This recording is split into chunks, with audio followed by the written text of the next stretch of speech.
Hello and welcome to Virtual Investor Conferences. On behalf of OTC Markets and our co-host Zacks Small Cap Research, we are very pleased you have joined us for our quarterly Life Sciences Investor Forum.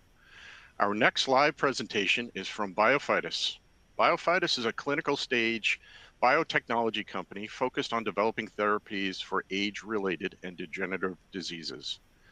Please note, you may submit questions for the presenter in the box to the left of the slides. You can also view a company's availability for one-on-one meetings by clicking Book Meeting in the top toolbar. At this point, I'm very pleased to welcome Stanislas Veit, Chairman and Chief Executive Officer of Biophytis, which trades on the OTC markets under the symbol BPTSY and on the XPAR exchange under the symbol ALBPS. Welcome, Stanislas. Thank you, Greg. Good morning. Thank you for joining today. My talk will focus on the impact that biophytis can make for people suffering from obesity.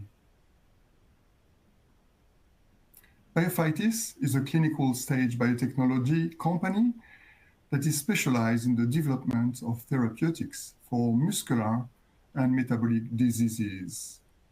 Our drug discovery platform is coming from the biology of aging and longevity studies, from which we've been able to develop drugs for age-related diseases.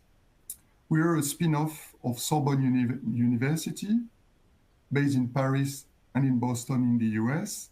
We were founded in 2006, and as Greg said, we are listed on the OTC market and on Euronext in Paris. We have partnership with pharmaceutical companies. The first one from LATAM is Blanvert. Our most advanced drug candidate is called Bio101.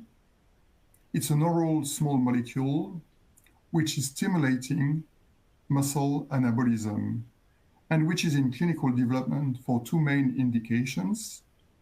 The first one is called sarcopenia. The program name is SARA. Sarcopenia is an age-related muscular dystrophy, and we've completed phase 2, got approval for starting a phase 3 in Europe and in the US, and are in advanced discussions with pharmaceutical partners to co-develop this product in this indication. This is the first ever done phase 3 in this indication.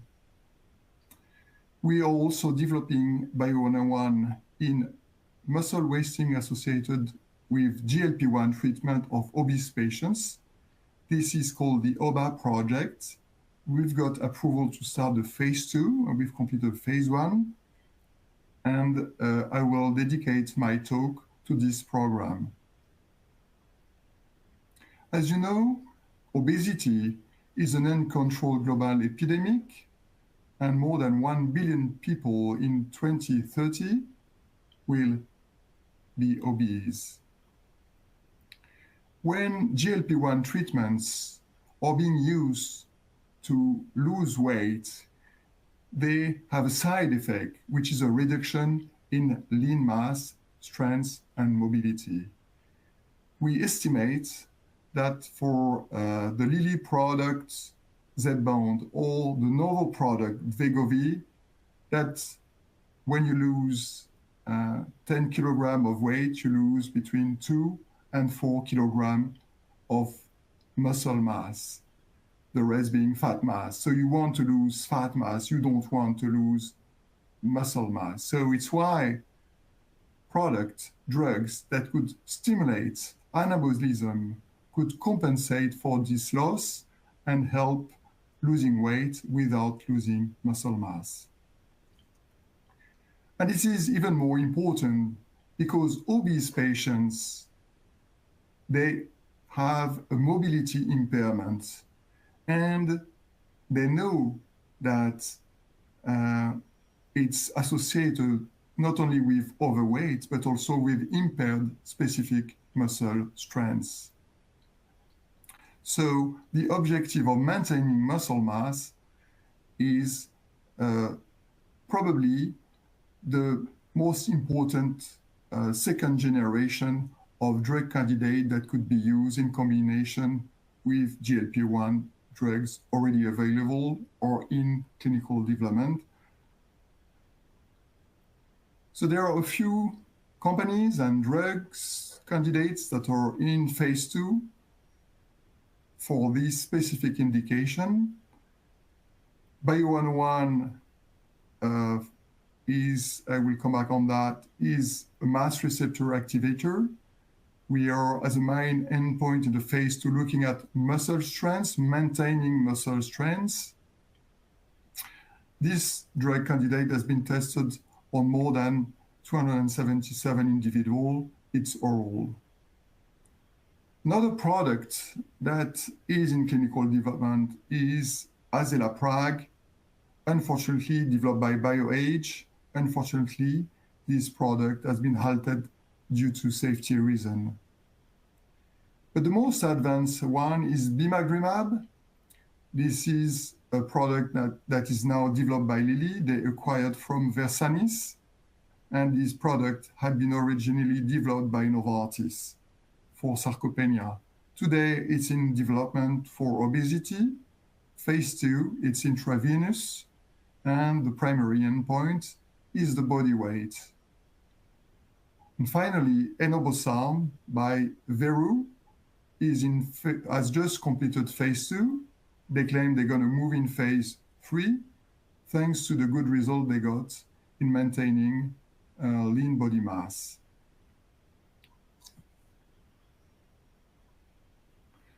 So Bio101 is a first-in-class medication with a unique mode of action. It's stimulating the renin-angiotensin system through the mast receptor. It has a very good safety profile. We've scaled up at the industrial scale this product and are able to produce clinical batches for phase 2 or phase 3, and that it's based on the solid IP and that have been granted in many countries. There are promising clinical data on mobility that have been obtained in the study we've run, phase 2, in sarcopenia on a few hundred patients, where we've proven that the product, compared to a placebo, could stimulate gait speed on the 400-meter gait speed.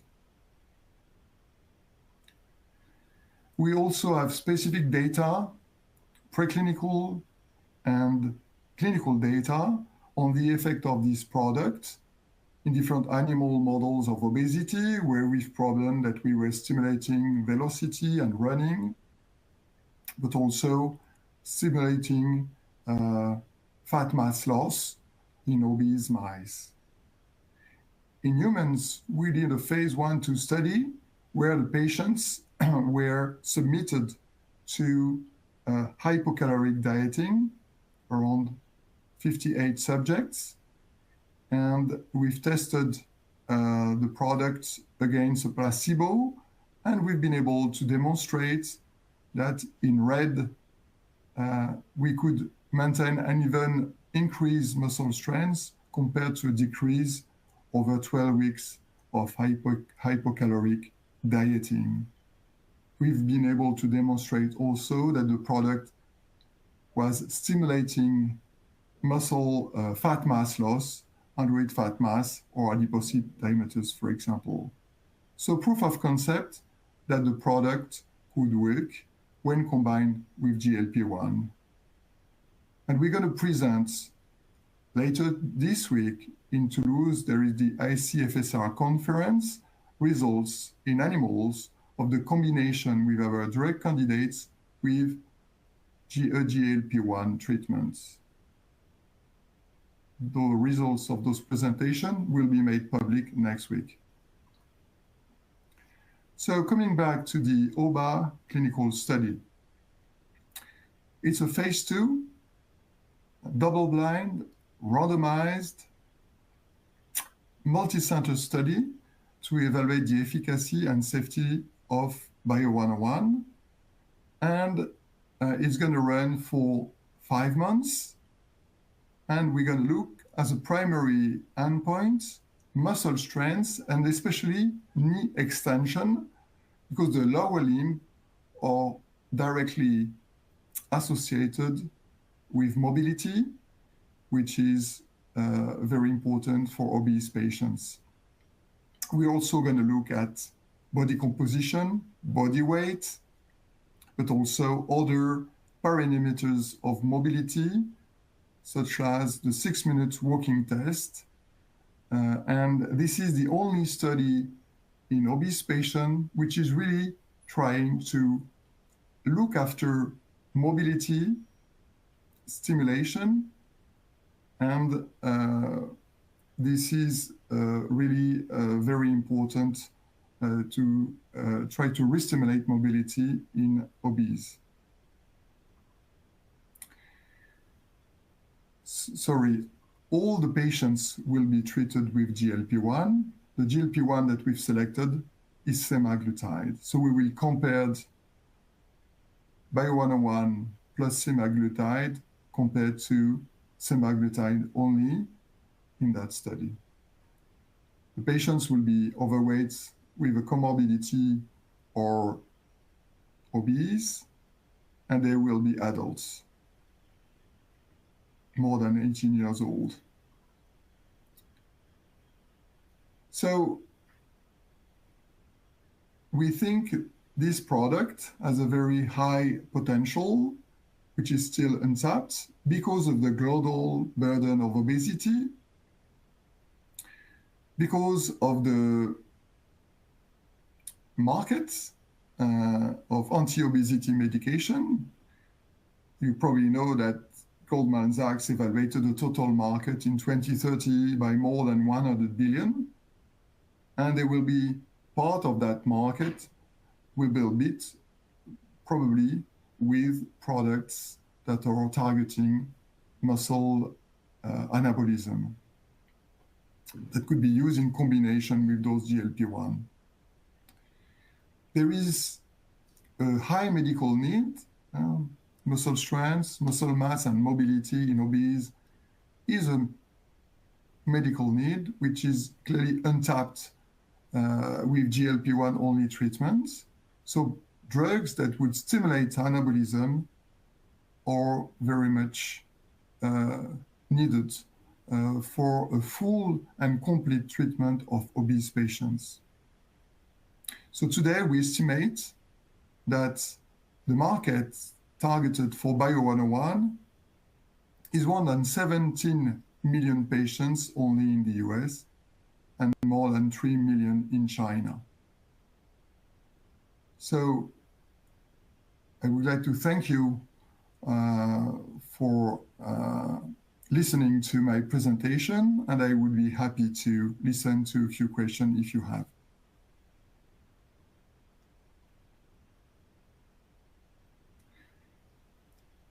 So now I will answer the few questions I got. So I got one question on details around academic and industrial partnerships. So academic partnerships, as you know, we are working in the last 16 years, we've been working with Sorbonne University, the main science and medicine university in France and Europe. We've been working a lot on aging, and as you know, obesity is a main factor of accelerated aging, and which leads to sarcopenia and early death. And that's the original data that we've produced together with a few academic scientists here in Paris.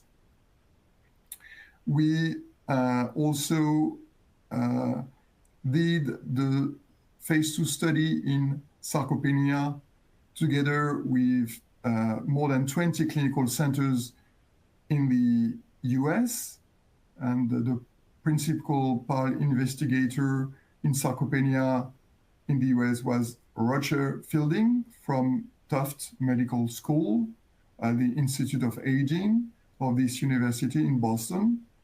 but we had also great collaborations in Florida with another in Gainesville, with another Institute of Aging, with Marco Pao at that time.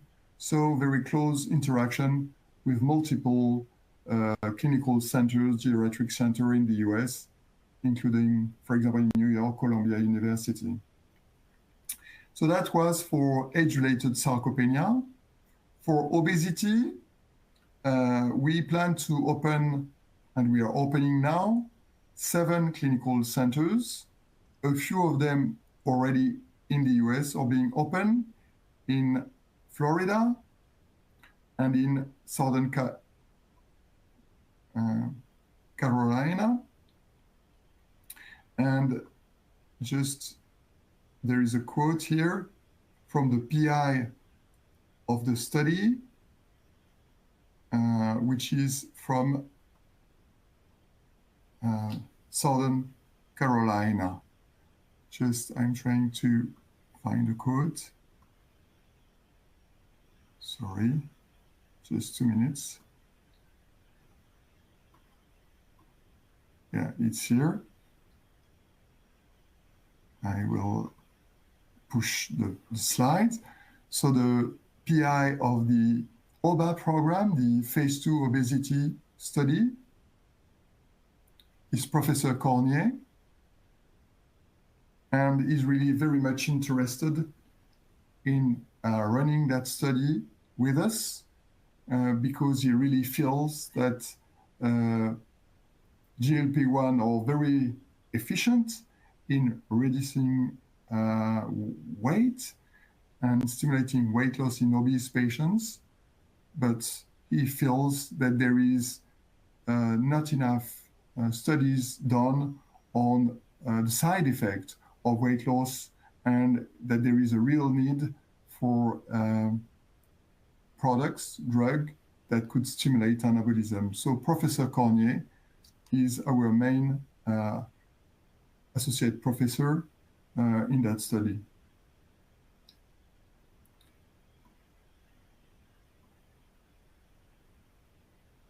So I had another question. Oh, yeah, they were partner with industrial partners. Sorry. So industrial partners, we've signed a first license agreement for Latin America with the pharmaceutical company called Blanver, a main Brazilian pharmaceutical company, privately owned. And they got exclusive license rights on Bio101 in obesity and sarcopenia for Latin America. And now we are working with them in order to expand the phase 2, which starts in the US, in Brazil, in co-developing that product with them in that region. So that's a very interesting first licensing agreement. We are also talking to other pharmaceutical partners in Europe, in the US, for co-developing this product in phase 2. In sarcopenia, which is another main indication, and we are looking for partners for phase 3, we entered exclusive discussions now, just 2 months ago now, with a Chinese, a very large pharmaceutical Chinese company for co-developing in phase 3. This would be the first ever done phase 3 in sarcopenia, and we plan to close that deal in Q2.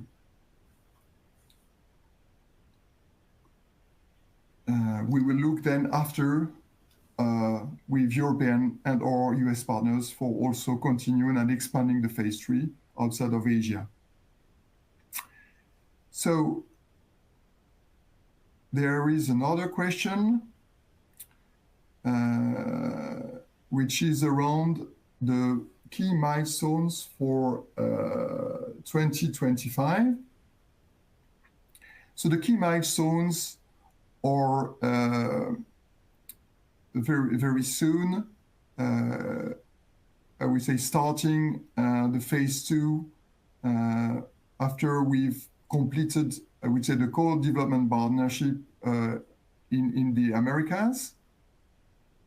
So we plan to start the phase 2 second half of 2025, once we will have at least one pharmaceutical partner with us to start that study. In the meantime, we are preparing for starting, producing, finalizing the production of clinical batches, opening the 7 clinical centers, and that's all technical milestones on that OBA study. In sarcopenia, the main milestone will be around signing this partnership and co-development deal with this Chinese company, so that we could then start the phase 3 between Europe and China. And there are other discussions with other partners in Japan, for example, and in Europe ongoing. So those are the main milestones for 2025. The phase 3 in sarcopenia may start only early 2026.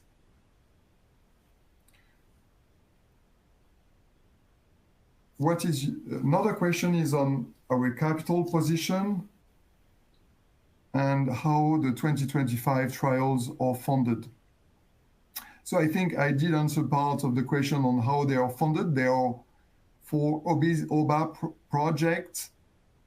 It will be partly funded through the partnership with, would say, the Brazilian company, and with capital that we would need to raise to start the study also in the US.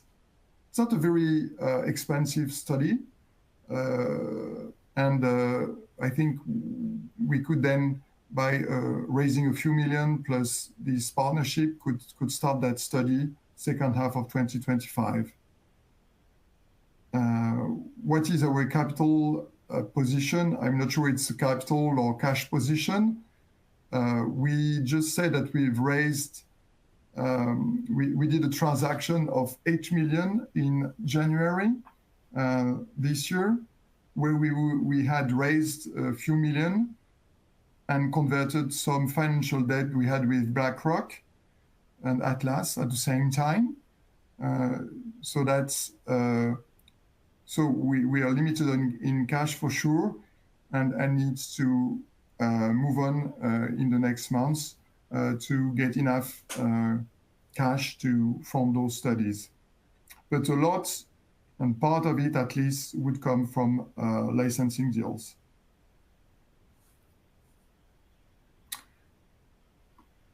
What else?